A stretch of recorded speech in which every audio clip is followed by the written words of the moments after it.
नमस्कार। कार्यक्रम हेल्थ प्लसको आजको एपिसोडमा तपाईहरुलाई हार्दिक स्वागत छ। म डाक्टर चन्द्र कार्की। विगत केही समयदेखि तपाईहरुलाई हामीले घरमा नै स्वास्थ्य सम्बन्धी परामर्शहरू दिँदै आइरहेका छौं र यसको साथसाथै विभिन्न रोगहरूको विषयमा आयुर्वेदिक जडीबुटीहरूको विषयमा पनि जानकारी गराउँदै आइरहेको छु। यसै क्रममा आज म तपाईहरुलाई यो हामीले खाने तरिका कस्तो हुन्छ, कसरी खाँदाखेरि चाहिँ हामी स्वस्थ हुने सम्भावना बढी हुन्छ, कस्तो खालको खानेकुरा खान पर्छ, कस्तो खालको खानेकुराहरू खान हुँदैन र आयुर्वेदमा खाने तरिका कसरी बताइएको छ भन्ने विषयमा म तपाईहरुलाई डिटेलमा अबको आधी घण्टासम्म जानकारी गराउने छु। त्यसैले तपाईहरु टेलिभिजन हेर्दै गर्नुहोला र यसको सँगसँगै यदि तपाईहरुलाई कुनै पनि किसिमका शारीरिक एवं मानसिक रोगहरू छन् या तपाईको परिवारको सदस्यलाई या जो कोहीलाई पनि तपाईको आसपासका व्यक्तिहरुमा आफन्तहरुमा छ भनेदेखि तपाईहरुले प्रत्यक्ष टेलिफोन सम्पर्कको माध्यमबाट मसँग परामर्श लिन सक्नुहुनेछ। त्यसको लागि सम्पर्क गर्नुपर्ने हुन्छ मेगा टेलिभिजनको स्टुडियोको टेलिफोन नम्बर 5905761 र 5905762 मा। यसमा सम्पर्क गर्नुभयो भने अहिले प्रत्यक्ष टेलिफोन सम्पर्कको माध्यमबाट तपाईहरुले स्वास्थ्य सम्बन्धी परामर्श प्राप्त गर्न सक्नुहुनेछ। तपाईहरुले के कस्तो खानेकुराहरुमा परिवर्तन ल्याउनु पर्छ, के कुरामा ध्यान दिनुपर्छ, के कुरा गर्न हुन्छ, के कुरा गर्न हुँदैन अथवा कस्तो खालको जडीबुटीहरू प्रयोग गर्न सकिन्छ भन्ने विषयमा म तपाईहरुलाई जानकारी गराउने छु। त्यसको लागि सम्पर्क गर्नु होला 5905761 र 5905762 मा। र म तपाईहरुलाई आज आयुर्वेदमा हाम्रा पुराना ग्रन्थहरू हुन्छन्, संस्कृतमा लेखिएका ग्रन्थहरू हुन्छन् जसलाई हामीले बृहत्त्रयी, लघुत्रयी आदि विभिन्न नामबाट चिन्छौं। त्यो मध्ये हाम्रो चरक संहितामा विशेष रूपमा उल्लेख गरेको चरक संहिता भनेको आयुर्वेदको एउटा विशिष्ट ग्रन्थ हो। त्यसमा चाहिँ आहार सम्बन्धी व्यवस्थाहरूको विषयमा के कुराहरू उल्लेख गरिएको छ। आधी घण्टामा जे जति सम्भव हुन्छ म तपाईहरुलाई जानकारी गराउने छु। खास गरेर हामीले जुन खानेकुराहरू खान्छौं त्यो चाहिँ हितकर हुन्छ या अहितकर हुन्छ कि कस्तो खालको खानेकुरा बन्छ, स्वास्थ्यको दृष्टिकोणले स्वस्थकर बन्छ या अस्वस्थकर बन्छ भन्ने विषयमा चाहिँ विभिन्न कारणहरू हुन्छन्। ती 8 वटा महत्त्वपूर्ण कारणहरू भनेको छ। त्यसलाई चाहिँ अष्टविध आहार विधि विशेष आयतन भन्छौं र जसले गर्दाखेरि चाहिँ त्यस्तो कारणहरू आयतन भन्नाले कारण भन्ने बुझिन्छ आयुर्वेदमा, जसले चाहिँ त्यो विभिन्न प्रकारहरू जो विध भन्ने शब्द आउँछ त्यहाँ अष्टविध आहार विधि त्यो विषयहरूको विषयमा जसले चाहिँ हितकर या अहितकर बनाउँछ खानेकुरालाई त्यो विषयमा जानकारी गराउँछु। त्यसमा सबैभन्दा पहिलो नम्बरमा चाहिँ हामीले बुझ्नुपर्ने हुन्छ प्रकृति। प्रकृति भनेको खानेकुराको प्रकृति, खानेकुराको नेचर। स्वभावैले प्राकृतिक रूपमा नै निश्चित प्रकारको खानेकुराको गुण फरक हुन्छ भने अर्को प्रकारको खानेकुराको गुणहरू भिन्न हुन्छ। आयुर्वेदको भाषामा भन्नुपर्दाखेरि चाहिँ विभिन्न प्रकारका गुणहरू हुन्छन्। जस्तै चाहिँ कुनै खाना हामीले लघु भन्छौं, कुनै गुरु भन्छौं, कुनै शीत भन्छौं, उष्ण भन्छौं या स्निग्ध भन्छौं, रुक्ष भन्छौं। यी विभिन्न गुणहरू हुन्छन् जसको आधारमा चाहिँ हाम्रो शरीरमा कस्तो खालको प्रभाव पर्छ, कस्तो खालको व्यक्तिले कस्तो खालको आहार खान पर्छ अथवा कुन रोगीले कस्तो गुण भएको खानेकुरा खान पर्छ भन्ने हुन्छ। उदाहरणको लागि चाहिँ हामीले दाल प्रयोग गर्छौं। त्यसमा मुगको दाल चाहिँ हामीले लघु भन्छौं अर्थात् त्यो चाहिँ सुपाच्य हुन्छ, सहजै पाचन गर्न सकिन्छ। बिरामीहरूले पनि ज्वरो आएको समयमा पनि या अधिकांश अवस्थाहरूमा चाहिँ हामीले प्रयोग गर्न सकिने सुपाच्य भएको हुनाले यसलाई चाहिँ हामीले लघु गुणयुक्त भन्छौं मुगको दाल। त्यसैले सामान्यतया दैनिक रूपमा प्रयोग गर्न सकिने खानेकुराहरूमा चाहिँ मुगको दाल भनिएको छ आयुर्वेदमा। र मासको दाल चाहिँ गुरु भनेको हुन्छ। यो पचाउन अलिकति कठिन हुन्छ। हामी बिरामी भएको समयमा, ज्वरो आएको समयमा या डायरिया भमिटिङ जस्तो भएको कन्डिसनहरुमा जसलाई हामीले अतिसार छर्दी भन्छौं आयुर्वेद, यस्तो अवस्थाहरुमा चाहिँ मासको दालहरु खाँदाखेरि पचाउन हामीलाई कठिन हुन सक्छ अथवा निश्चित प्रकारका रोगहरुमा चाहिँ मासको दाल प्रयोग गर्नुपर्ने हुन्छ, निश्चित प्रकारको प्रयोग गर्न नगर्दाखेरि राम्रो हुन्छ। त्यस्तै गरेर मांस अर्थात मासुको उदाहरणको रूपमा दिनुपर्दाखेरि हामीले पोर्क भन्छौं, सुँगुरको मासु भन्छौं हामीले। सुँगुर बङ्गुरको मासु यो चाहिँ गुरु हुन्छ भनेको छ। यो चाहिँ पचाउन कठिन हुन्छ हाम्रो चाहिँ पाचन प्रणालीको लागि भने। हरिणको मांस चाहिँ यो लघु हुन्छ, पचाउनको लागि सजिलो हुन्छ। यद्यपि अब हरिण आजकल हामीले मार्न पाइँदैन, यसको सेवन गर्न पाइँदैन। आयुर्वेदमा चाहिँ के उल्लेख गरिएको छ भन्ने कुरा तपाईहरुलाई मैले जानकारी गराउन खोजेको कुरा मात्रै हो। यो चाहिँ खानेकुराको प्रकृतिको कुरा भयो। कुनै गुरु हुन्छ, कुनै लघु हुन्छ, कुनै शीत उष्ण हुन्छ। यसको आधारमा चाहिँ हामीले हाम्रो स्वास्थ्य अवस्थालाई ध्यानमा राखेर खानुपर्ने हुन्छ। त्यस्तै गरेर चाहिँ हामीले प्रकृति भने जस्तै हामीले चाहिँ अर्को करण भन्ने शब्द हुन्छ आयुर्वेदमा। त्यो भनेको चाहिँ हामीले जुन प्रयोग गर्ने खानेकुराहरू हुन्छन् त्यसलाई चाहिँ विभिन्न प्रकारको प्रोसेसिङहरू गर्छौं। जस्तै हामीले कुनै लाई चाहिँ धुन्छौं, कसैलाई पकाउँछौं, कसैलाई भिजाउँछौं, यो विभिन्न प्रकारका चाहिँ कसैलाई दही जस्तो चिजहरूलाई हामीले मथेर प्रयोग गर्छौँ। यो सबै प्रक्रियाहरूलाई चाहिँ हामीले आयुर्वेदको भाषामा चाहिँ करण भन्ने शब्द प्रयोग गरिएको छ। उदाहरणको लागि हामीले जस्तो गेडागुडीहरूलाई हामीले भिजाएर प्रयोग गर्छौँ। भिजाएर प्रयोग गर्दाखेरि चाहिँ त्यसमा नयाँ गुणहरूको विकास हुन्छ भनेको चाहिँ हामीले सुक्खा गेडागुडी यतिकै पकाएर खानुभन्दा भिजाएको गेडागुडीहरू खानु चाहिँ उचित हुन्छ। अङ्कुरित गेडागुडीहरू खानु चाहिँ राम्रो हुन्छ। त्यस्तै गरेर चाहिँ यो काँचो खानेकुराहरू नपकाएको खानेकुराहरू चाहिँ गुरु हुन्छ। जस्तो चामल गुरु हुन्छ भनेदेखि त्यसलाई पकाइसकेको चाहिँ जुन भात हुन्छ त्यो लघु हुन्छ अर्थात् पचाउनलाई सजिलो हुन्छ। त्यस्तै गरेर चाहिँ आगोको संयोग कतिपय चिजहरूलाई हामीले पखाल्ने धुने गर्नुपर्छ त्यसलाई चाहिँ हामीले जलको संयोग भन्छौँ। पानीको प्रयोग गरेर गरिने एउटा शोधन भयो त्यो भनेको होइन। त्यस्तै गरेर कतिपय चिजहरू जस्तै त्रिफला हर्रो बर्रो अमला जस्ता चिजहरू जो हुन्छ त्यसलाई चाहिँ एउटा फलामको भाँडोमा त्यसको चाहिँ पिसेर त्यसलाई पेस्ट बनाएर अथवा चाहिँ त्यसको चूर्णहरूलाई भिजाएर जुन धुलो हुन्छ त्रिफलाको धुलो त्यसलाई चाहिँ हामीले फलामको भाँडोमा चाहिँ पानी भनौँ न त्यो चूर्णलाई भिजाएर फलामको भाँडोमा राखिराख्यौँ र निश्चित समय पछाडि केही दिन पछाडि केही घन्टा पछाडि यसलाई निकाल्यौँ भने चाहिँ त्यो अझ उपयोगी हुन्छ। हाम्रो स्वास्थ्यको लागि चाहिँ रसायन हुन्छ। रसायन भन्नाले हामीले सामान्यतया यो केमिस्ट्रीको भाषामा चाहिँ जुनसुकै केमिकलहरू भन्ने बुझ्छौँ भनेदेखि यहाँ त्यो अर्थमा होइन कि हाम्रो शरीरको लागि चाहिँ शरीरको स्वास्थ्यलाई बढाउने खालको हाम्रो आयुलाई चाहिँ वृद्धि गर्ने खालको हामीलाई चाँडै वृद्ध हुन नदिने खालको हाम्रो बुद्धिलाई वृद्धि गर्ने खालको यस्तो खालको खानेकुरालाई हामीले आयुर्वेदमा रसायन भन्छौँ। र फलामको भाँडोमा राख्दाखेरि चाहिँ त्रिफला चूर्ण रसायन बन्छ भनेको यो पनि एउटा एक प्रकारको प्रोसेसिङ हो। सो खानेकुराहरूलाई के गर्दाखेरि चाहिँ कस्तो खालको प्रभाव पर्छ भन्ने एउटा उदाहरणको रूपमा चाहिँ यो एउटा उदाहरण पेश गरिएको छ आयुर्वेदमा। त्यस्तै गरेर चाहिँ अन्य जस्तो चाहिँ दहीलाई मथिसके पछाडि चाहिँ त्यो लघु बन्छ। अर्थात् दहीको कारणले गर्दाखेरि चाहिँ शरीरमा शोथ उत्पन्न हुन्छ भन्नुको मतलब इडेमा हुन्छ अर्थात् शरीर सुन्निन सक्छ। हातखुट्टाहरू पेट अनुहार सुन्निने समस्याहरू छन् भने त्यो अवस्थामा दही सेवन नगर्नु राम्रो हुन्छ। तर त्यही दहीलाई चाहिँ हामीले पानी मिसाएर मथिसके पछाडि महीको सेवन गऱ्यो भने चाहिँ त्यो शोथ नाशक हुन्छ अर्थात् इडेमाको कन्डिसनमा चाहिँ त्यो उपयोगी हुन्छ। अर्थात् शरीर सुन्निएको अवस्थामा चाहिँ मही चाहिँ उपयोगी हुन्छ। यो भयो हाम्रो चाहिँ केही उदाहरणहरू जसमा चाहिँ हामीले विभिन्न प्रकारको प्रक्रियाहरू अपनाएर चाहिँ हाम्रो आहारमा अथवा औषधिहरूमा चाहिँ आयुर्वेदिक जडीबुटीबाट बन्ने औषधिहरूमा चाहिँ त्यसमा गुणहरूको विकास गराउँछौँ जसलाई अर्को शब्दमा संस्कार पनि भनिन्छ आयुर्वेदको भाषामा। जुन पहिलेदेखि उत्पन्न नभएका गुणहरू यो विभिन्न प्रोसेसिङको माध्यमबाट चाहिँ नयाँ खालका गुणहरू विकास गर्ने यो प्रक्रियालाई चाहिँ हामीले आयुर्वेदको भाषामा करण भन्ने शब्द प्रयोग गरिएको छ। अर्को छ संयोग। जस्तो विभिन्न प्रकारका खाद्य पदार्थहरूलाई मिसाएर खाँदाखेरि त्यसको प्रभाव चाहिँ त्यसको गुण बढ्न पनि सक्छ अथवा त्यो हानिकारक बन्न पनि सक्छ। उदाहरणको लागि यो घिउ र मह हामीले चाहिँ मिसाएर खाँदाखेरि घिउमा पनि नभएको गुण र महमा पनि नभएको गुण विकास हुन्छ जसले हाम्रो स्वास्थ्यलाई चाहिँ फाइदा पुर्याउँछ। तर त्यही चिजलाई हामीले बराबर मात्रामा घिउ र महलाई बराबर मात्रामा चाहिँ मिसाएर खायौँ भने त्यो हानिकारक हुन्छ। या त हामीले घिउलाई बढी मात्रामा राख्नुपर्छ, 1 चम्चा घिउ राख्यौँ भने 2 चम्चा मह अथवा 2 चम्चा घिउ राख्यौँ भने 1 चम्चा मह यसरी राखेर खान सकिन्छ। तर दुवैलाई बराबर मात्रामा खायौँ भने त्यो हानिकारक हुन्छ। यो संयोगले चाहिँ स्वास्थ्यलाई बिगार्छ।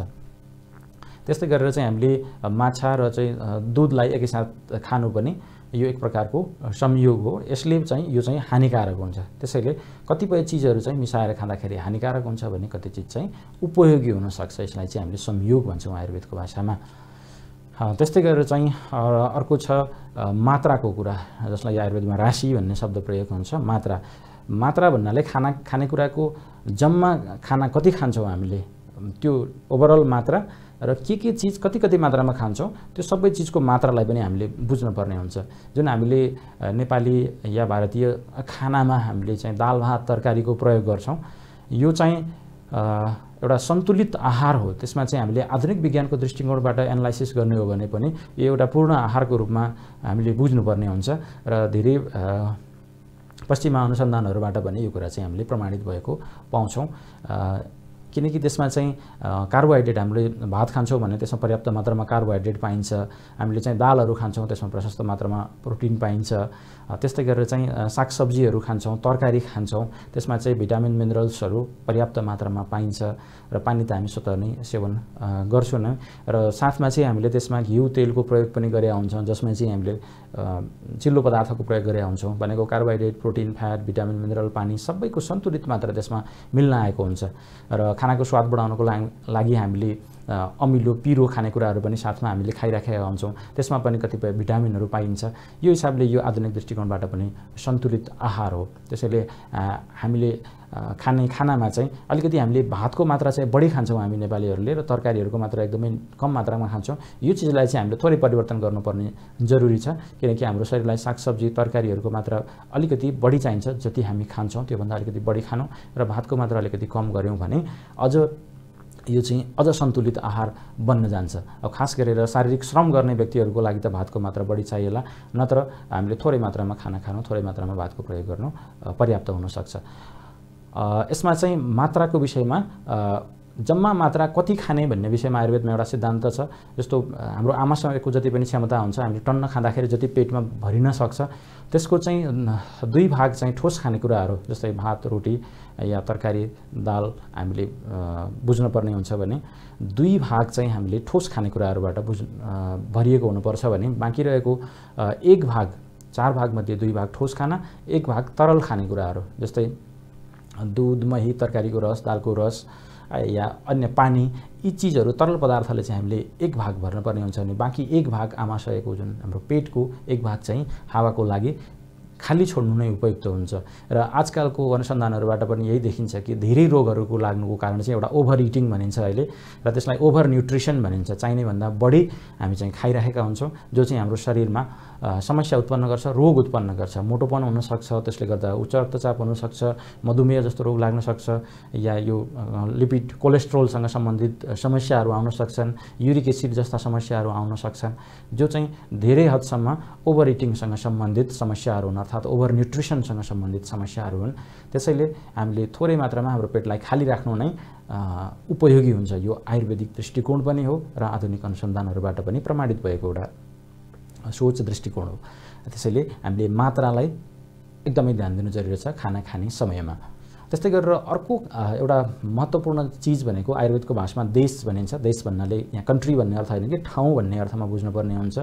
र कस्तो ठाउँमा उत्पन्न भएको खाना भनौँ न विभिन्न खालका ठाउँहरूमा उत्पन्न भएको खानाहरूको गुण चाहिँ फरक फरक हुन्छ र व्यक्ति पनि कुन व्यक्ति कुन ठाउँमा बस्छ भन्ने आधारमा त्यसको आधारमा पनि हामीले खानेकुराहरूलाई अलिकति फरकपना ल्याउनु पर्ने हुनसक्छ। उदाहरणको लागि जस्तै अलिकति सुक्खा ठाउँमा मरुभूमि जस्तो ठाउँहरूमा उत्पन्न हुने खानेकुराहरू या जडीबुटीहरू जति पनि हुन्छन् तिनीहरू चाहिँ लघु गुणयुक्त हुन्छन् अर्थात् सुपाच्य हुन्छन् र त्यसले चाहिँ हाम्रो शरीरमा विभिन्न प्रकारका आफ्नै खालका प्रभावहरू पार्ने हुन्छ भने गुरु गुणयुक्त चाहिँ जस्तो चिसो ठाउँमा अलिकति हिमालय प्रदेशमा हुने चिजहरू चाहिँ अलिकति गुरु गुणयुक्त हुने हुन्छ।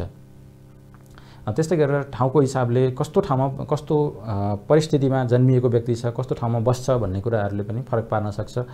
जस्तै अलि समुद्रको आसपासमा अथवा खोला नदीको किनारहरूमा बस्ने पोखरीहरू धेरै भएको ठाउँमा जहाँ चाहिँ चिस्यान पानीको मात्रा बढी भइरहेको छ पानी जमिरहेको ठाउँहरू हुन्छ त्यस्तो ठाउँहरूमा बस्ने व्यक्तिहरूले चाहिँ अलिकति तातो अथवा उष्ण गुण भएको चिजहरू खानुपर्ने हुन्छ भनेदेखि त्यस्तै गरेर चाहिँ रुक्ष खालको अलिकति चिल्लो पदार्थ कम भएको खानेकुराहरू प्रयोग गर्नुपर्ने हुन्छ। स्निग्ध गुण कम भएको अथवा रुक्षता भएको खानेकुराहरू खानुपर्ने हुन्छ भनेदेखि हामीले चाहिँ यदि कोही व्यक्ति अलि सुक्खा ठाउँहरूमा मरुभूमि जस्तो ठाउँहरूमा जहाँ पानी कम मात्रामा पाइन्छ जहाँ रुख बिरुवाहरू पनि अलिकति ठुला ठुला खालका रुख बिरुवाहरू पाइने खालको ठाउँहरू हुन्छ त्यस्तो ठाउँहरूमा चाहिँ सुक्खा ठाउँहरूमा चाहिँ अलिकति स्निग्ध खालको चिल्लो पदार्थ भएको खानेकुराहरू बढी खानुपर्छ र शीतल खानेकुराहरू चिसो खानेकुराहरू शीत गुणयुक्त खानेकुराहरूको चाहिँ सेवन गर्नु आवश्यक हुन्छ। यो देशअनुसार अर्थात् ठाउँअनुसार चाहिँ हामीले कस्तो खालको आहार खाँदाखेरि राम्रो हुन्छ भन्ने कुराको मैले उदाहरण तपाईँहरू समक्ष पेश गरेँ। त्यस्तै गरेर चाहिँ अर्को काल भन्छौँ हामी समयको कुरा। जस्तो चाहिँ रोगको अवस्था, यहाँ समय भन्नाले चाहिँ हामीले रोगको अवस्थालाई पनि बुझ्नुपर्ने हुन्छ। जस्तो उदाहरणको लागि ज्वरो आएको समयमा, भर्खरै आएको ज्वरो आएको छ जसलाई आयुर्वेदमा नवज्वरो भन्छौँ हामीले, त्यो अवस्थामा हामीले दुधको सेवन गर्नु हानिकारक हुन्छ। दुधको सेवन गर्नु हुँदैन ज्वरो आएको समयमा। भने यदि कुनै रोगको कारणले लामो समयदेखि 3 हप्ताभन्दा बढी लामो समयदेखि चाहिँ ज्वरो आइरहेको छ, 21 दिनभन्दा बढी समयदेखि ज्वरो आइरहेको छ भने त्यो अवस्थामा चाहिँ दुधको सेवन गर्नु फाइदाजनक हुन्छ। त्यसैले रोगको अवस्थाअनुसार यो एउटा उदाहरण भयो। त्यस्तै गरेर चाहिँ काल अर्थात् समयकै कुरा गर्नुपर्दा विभिन्न 6 वटा ऋतुहरू हुन्छन्, वसन्त, ग्रीष्म, वर्षा, शरद, हेमन्त, शिशिर भनेर। यो ऋतुअनुसारको खानपान पनि भिन्न भिन्न हुन्छ आयुर्वेदले बताए अनुसार। जस्तै उदाहरणको लागि शिशिर ऋतु या वसन्त ऋतुमा चाहिँ त्यो समयमा हामीले अलि स्निग्ध खालको चिल्लो पदार्थहरू बढी मात्रामा प्रयोग गर्न सक्छौँ। हामी गुलियो पदार्थहरूको सेवन बढी गर्न सक्छौँ। तर जस्तै ग्रीष्म ऋतुमा चाहिँ हामीले अलि शीतल खानेकुराहरू, लघु आहार थोरै मात्रामा र लघु गुणयुक्त आहारहरू अर्थात् सुपाच्य आहार चाहिँ हामीले सेवन गर्नुपर्ने हुन्छ। यो ऋतुअनुसारको आहारको उदाहरण भयो। यो आफैमा एउटा विस्तृत विषय भएको हुनाले गर्दाखेरि यो ऋतुचर्याको विषयमा म कुनै एपिसोडमा तपाईँहरूलाई चर्चा गर्नेछु। 6 वटा ऋतुमा कुन कुन ऋतुमा कस्तो खालको खानेकुराहरू खानुपर्छ अथवा खान हुँदैन भन्ने विषयमा यसको विस्तृत जानकारी अर्को एपिसोडमा दिनेछु तपाईँहरूलाई। र त्यस्तै गरेर चाहिँ हामीले उपयुक्त अर्थात् उपभोग गर्ने व्यक्तिले पनि कस्तो समयमा खाने, कति मात्रामा खाने, कसरी खाने भन्ने कुरा नि महत्त्वपूर्ण हुन्छ। जस्तै उदाहरणको लागि खाना पचिसके पछाडि, एकपटक खाएको खाना राम्रोसँग पचिसके पछाडि मात्रै अर्को पटक हामीले खानुपर्ने हुन्छ। अब हामीले एकपटक खाएको खाना कसरी पचेको छ या छैन कसरी थाहा पाउने भन्ने विषयमा चाहिँ हाम्रो शरीर एक किसिमबाट हल्का अनुभव हुन्छ। पेट एवं सम्पूर्ण शरीरमा एक खालको हल्कापन अनुभव हुन्छ खाना पचिसके पछाडि। त्यस्तै गरेर चाहिँ मनमा पनि एक खालको उत्साहको अनुभव हुन थाल्छ। त्यस्तै गरेर खाना मन लाग्ने, भोक लाग्ने हुन्छ, प्यास लाग्ने हुन्छ र चाहिँ त्यस्तै गरेर जुन डकार आउँछ, खानेकुराको डकार नआएर चाहिँ एउटा शुद्ध खालको कुनै पनि स्वादविहीन अथवा गन्धविहीन खालको शुद्ध डकार आउँछ। हामीले यदि खाना खाने बित्तिकै खाना पचिसकेको छैन भनेदेखि हामीले खाएको खानाको आहारकै डकार आउने हुनसक्छ। सो यो गुणहरू, यो लक्षणहरू देखियो भने चाहिँ हामीले खाएको खाना पचिसकेको छ भन्ने बुझ्नुपर्ने हुन्छ र हामीले अर्को पटक खाना खान सक्छौँ। यो चाहिँ हाम्रो खानाको उपभोग गर्ने व्यक्तिले चाहिँ हामीले ध्यान दिनुपर्ने कुराहरूमा यी कुराहरू पर्न आउँछन्। र त्यस्तै गरेर चाहिँ यो उपयोग संस्थाको कुरा भयो। यसलाई आयुर्वेदमा त्यो शब्द प्रयोग गरिएको छ। र उपयोक्ता भन्ने अर्को शब्द छ। त्यसमा चाहिँ हामीले व्यक्तिको चाहिँ प्रकृति हेरेर चाहिँ हामीले भोजन ग्रहण गर्नुपर्ने हुन्छ। किनकि व्यक्तिको जन्मजात पनि एउटा गुणहरू हुन्छन्, प्रकृतिहरू हुन्छन्। निश्चित प्रकारको खानाले चाहिँ फाइदा पुर्याउँछ भने निश्चित प्रकारको खानेकुराहरूले चाहिँ हानि हुनसक्छ। त्यो व्यक्तिको लागि फरक फरक खालको खानेकुराहरू हुनसक्छ। फरक फरक गुणको खानेकुराले फरक फरक समस्याहरू ल्याउन सक्छ अथवा फाइदा गर्न पनि सक्छ। त्यसैले कतिपय हानिकारक चिजहरू पनि लामो समयसम्म नियमित रूपमा प्रयोग गर्दै जाँदाखेरि चाहिँ कतिपय व्यक्तिहरूमा एउटा सात्म्य अर्थात् उसको लागि कुनै किसिमको नराम्रो असर नगर्ने हुन्छ। उसको लागि एक किसिमबाट पचिसकेको हुन्छ त्यो खालको चिजहरू, जसलाई आयुर्वेदमा ओक सात्म्य भन्ने शब्द प्रयोग भएको छ। सात्म्यको अर्थ चाहिँ हामीले हितकर अथवा उपयोगी, अनुकूल भनेर हामीले बुझ्नुपर्ने हुन्छ भने असात्म्य भनेको चाहिँ अहितकर अथवा प्रतिकूल खानेकुराहरू भनेर हामीले बुझ्नुपर्ने हुन्छ। र लामो समयसम्म अलिकति हानिकारक चिजहरू पनि प्रयोग गर्दाखेरि पनि कहिलेकाहीँ व्यक्तिहरूमा चाहिँ सात्म्य हुन जान्छ। त्यसलाई हामीले ओक सात्म्य भन्छौँ। यो तपाईँहरूलाई मैले अष्टविध आहार विधि विशेष सहायतन भनेर जुन आयुर्वेदमा उल्लेख गरिएको छ चरक संहितामा, यो विषयमा तपाईँहरूलाई मैले छोटकरीमा जानकारी गराउने कोसिस गरेँ।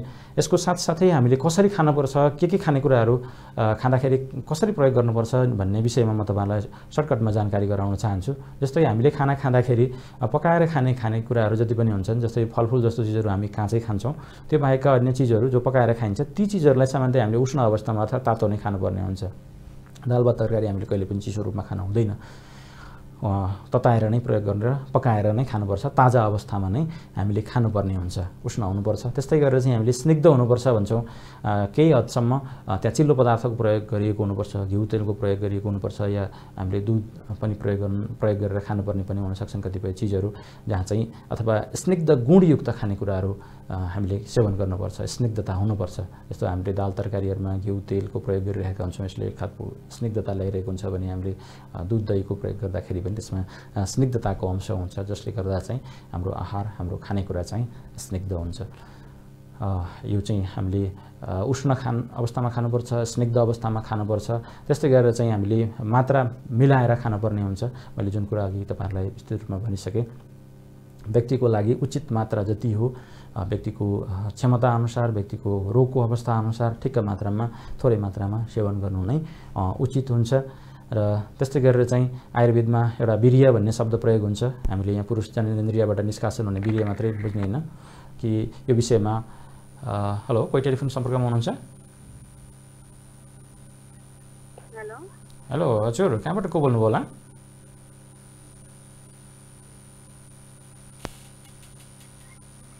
हेलो हजुर, कहाँबाट को बोल्नुभयो होला? के छ समस्या भन्नुहोस् त? हजुर, तपाईँको समस्या भन्नुहोस् त? मेरो कि यो एकदम पेटको समस्या छ। हजुर। अनि दिशा राम्रोसँग खुल्दैन, खाएको राम्रोसँग पर्दैन के। हजुर। अनि यो घाँटीमा पनि बिबिराएर यो घाँटी पनि टुट्ने, दिशा पनि राम्रोसँग नखुल्ने हुन्छ। अनि असारमा, पहिलाको असारमा चेक गराउँदा पच्ने ठाउँमा बिबिरा आछ, खाना पचाउने ठाउँमा भनेर अल्सर भनेको थियो। हजुर। अनि त्यही दबाई लिएर खाएको, अनि फेरि अहिले फेरि त्यस्तै समस्या कि खाना नपच्ने, त्यस्तै हुने, घाँटी दुख्ने, दिशा राम्रोसँग नखुल्ने हुन्छ के। त्यही भएर म यहाँ टिभी हेरिरहेको छु, त्यही सोधेको। हजुर हजुर, मैले यो विषयमा तपाईँलाई मैले परामर्श दिनेछु, टेलिभिजन हेर्दै गर्नु होला है त। हुन्छ। उहाँको जस्तो कब्जियत हुने खालको समस्यामा हामीले खानपानमा विशेष ध्यान दिनुपर्ने हुन्छ। खास गरेर कब्जियत हुने व्यक्तिहरूले माछा मासुको सेवन बिल्कुलै केही समय नगर्दा राम्रो हुन्छ। माछा मासु अन्डा यो नन भेज खानेकुरा जो भन्छौँ हामीले, यो खानेकुराहरू बन्द गर्नु राम्रो हुन्छ। यसको साथसाथै अर्को महत्त्वपूर्ण कुरा, मैदाबाट बनेको खानेकुराहरू प्रयोग गर्नु हुँदैन। जस्तै मोमो, चाउमिन, चाउचाउ, बिस्कुट जस्तो चिजहरू जो मैदाबाट बनेको हुन्छ, यस्तो खानेकुराहरू नखाँदाखेरि राम्रो हुन्छ। प्रायः तयारी खानेकुराहरू बजारमा हामी जति पनि पाउँछौँ, त्यस्तो खानेकुराहरू चाहिँ प्रायः मैदाबाट बन्ने हुनाले त्यो खालको खानेकुराहरू नि उहाँले नखाँदाखेरि राम्रो हुन्छ।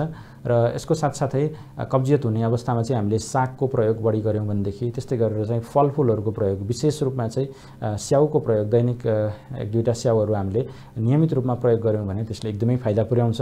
त्यस्तै गरेर चाहिँ हामीले पानीलाई चाहिँ हामीले मनतातो अवस्थामा नै प्रयोग गऱ्यौँ भनेदेखि एकदमै राम्रो हुन्छ। बिहान उठेर 2-3 ग्लास मनतातो पानी खाने, त्यसपछि 1.5-2 घन्टाको बिचमा चाहिँ 1.5-2 घन्टा पछाडि, हरेक 1.5-2 घन्टा पछाडि चाहिँ हामीले मनतातो पानी 1-1 ग्लास खाने गऱ्यौँ भनेदेखि त्यसले एकदमै फाइदा पुर्याउँछ।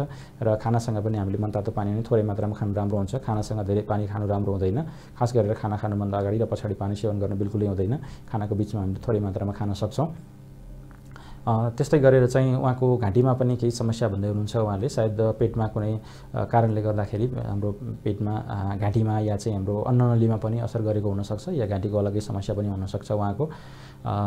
र अन्य कुराहरूमा ध्यान दिनुपर्ने कुरामा चाहिँ उहाँलाई यो पाचन क्षमता अलिकति कमजोर हुँदा पनि गाह्रो हुन्छ। त्यसैले यो महीको साथमा चाहिँ एउटा जिरालाई भुटेर त्यसलाई पिसेर धुलो बनाएर 1 ग्लास महीमा 1 चम्चा जति जिराको धुलो मिक्स गरेर खानुभयो भनेदेखि चाहिँ, खास गरेर दिउँसोको समयमा 1-2 बजेको समयमा चाहिँ उहाँले यसको प्रयोग गर्नुभयो भनेदेखि पनि उहाँको यो पेटको समस्याहरूलाई एकदमै फाइदा पुग्छ।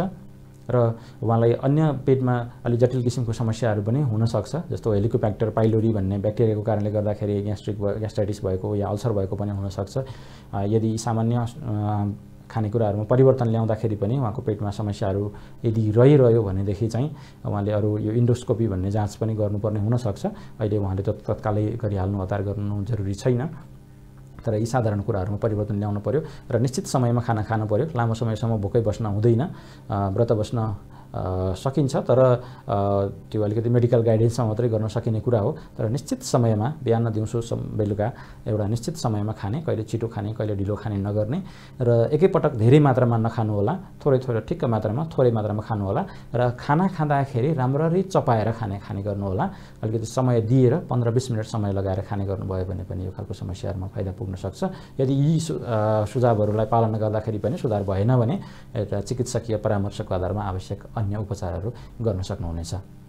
र मैले यो खानेकुरा सम्बन्धी नै कसरी खाने भन्ने विषयमा जानकारी गराउँदैछु।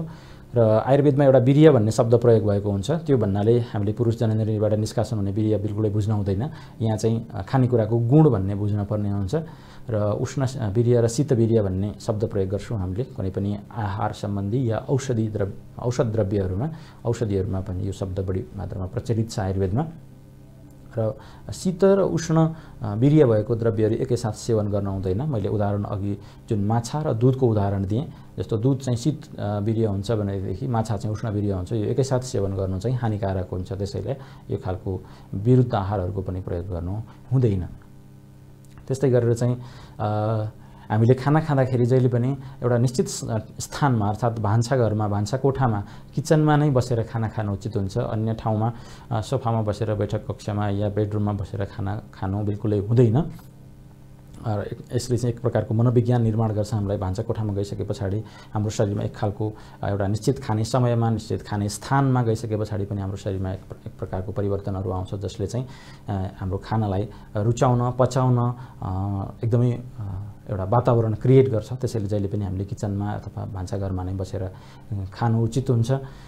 र सबै आवश्यक उपकरणहरू जति पनि हुन्छन् खानाको लागि आवश्यक चिजहरू सबै तयारी अवस्थामा राखेर राम्रो ठाउँमा शान्त कोठामा बसेर खानुपर्ने हुन्छ। र यसको साथसाथै हामीले खाना खाने समयमा बोल्न हुँदैन। यो एकदमै हाम्रो आयुर्वेद शास्त्रीय दृष्टिकोणबाट हेर्दाखेरि बिल्कुलै बोलेर खानु उचित हुँदैन।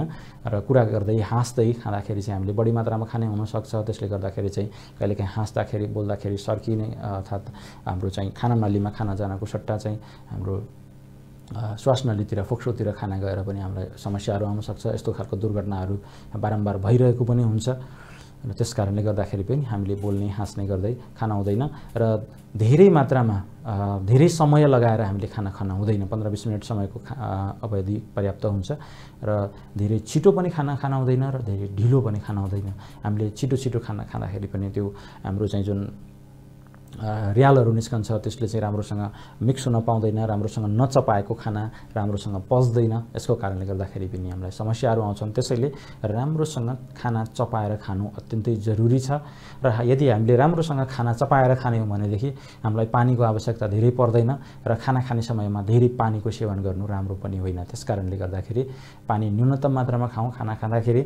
र धेरै नहाँसी नबोली शान्त चित्त भएर खानाको बास्ना लिँदै, खानाको स्वाद लिँदै र खाने गरौँ। एउटा भनाइ नै छ, drink your liquid and it your liquid भनिन्छ। भनेको चाहिँ ठोस खानेकुराहरूलाई चाहिँ यति धेरै चपाउन पर्यो कि त्यो तरल बन्न पर्यो, अर्थात् त्यो चाहिँ यतिकै पिउन लायकको बन्न पर्यो भनेदेखि हामीले पानी जुन खान्छौँ त्यो तरल पदार्थ त्यो चाहिँ हामीले बिस्तारै मुखमा यसरी सिपिङ लिएर भन्छौँ हामीले। यसो मुखमा राखेर केही समय मुखमा राखेर बिस्तारै निल्नु राम्रो हुन्छ। हामीले बोतलबाट या चाहिँ ग्लासबाट एकदमै ठाडो घाँटी लगाएर एकैपटकमा घटघट पानी खानु राम्रो हुँदैन। बिस्तारै हामीले एउटा घुड्की गरेर चाहिँ पानी पिउनु एकदमै राम्रो हुन्छ। यो खानेकुराको सम्बन्धमा जानकारी भयो तपाईँहरूलाई। यसको साथसाथै अन्य चिजहरूमा चाहिँ